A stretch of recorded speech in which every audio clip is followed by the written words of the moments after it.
got a long way to go, but we have all the starting materials. So we have creative, innovative scientists, engineers, technologists generating the knowledge.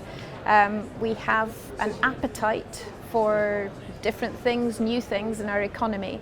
And so if we have the right environment, particularly where our policymakers and politicians are bold, and they're in the job of translating that knowledge that we generate into the economy, then yeah, we are on the right track. But I think we need to be just a little bit more ambitious.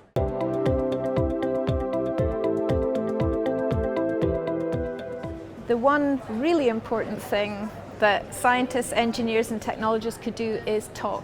So I do think they need to talk loudly and to people who they're not used to talking to. So scientists are very good at talking to other scientists, but the real potential lies in scientists explaining what they do, why they're doing it and what the potential is.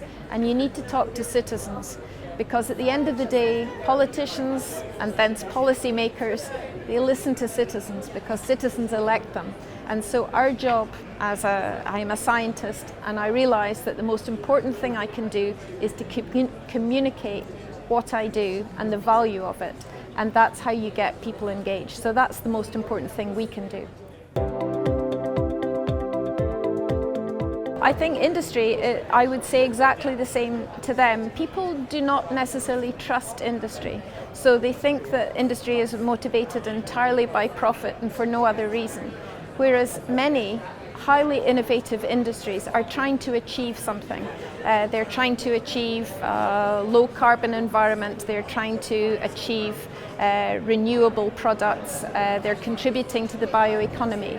But they need to be open and transparent about what they're trying to do and actually not hide behind, commercial in confidence. Because we can all talk in quite general terms about what we're trying to do and why. We don't need to give away commercial secrets.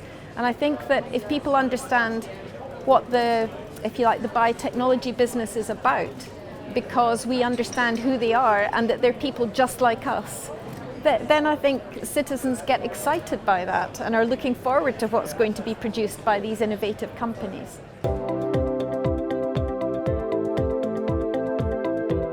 I'd like policymakers to be a little less risk averse. That's one thing, because I think they're always they tend to be more incremental in their approach rather than thinking, okay, let's see what radical change we can make that would be truly innovative.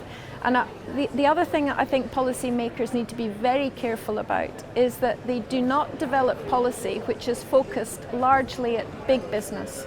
Because if you look at the bioeconomy and biotechnology in general, much of the innovation, if not the majority, comes from very small companies who have great ideas, but they can often never get to the marketplace because of the inadvertent barrier put there by policymakers. Because when policymakers have conversations about what they're going to do, they tend to speak to the big players and not to the small players. In actual fact, I think you'll get most innovation from the small players. So that would be the one thing I would ask them to do, is to look at the bottom of the food chain rather than the big players at the top, and think about what policy will encourage those people at the bottom, the platform of innovation. Get that right, and we don't have to worry about the rest, I don't think. Well, it's a great event. This is the 9th conference, so it must be doing something right, because if nobody was interested, it would no longer be running.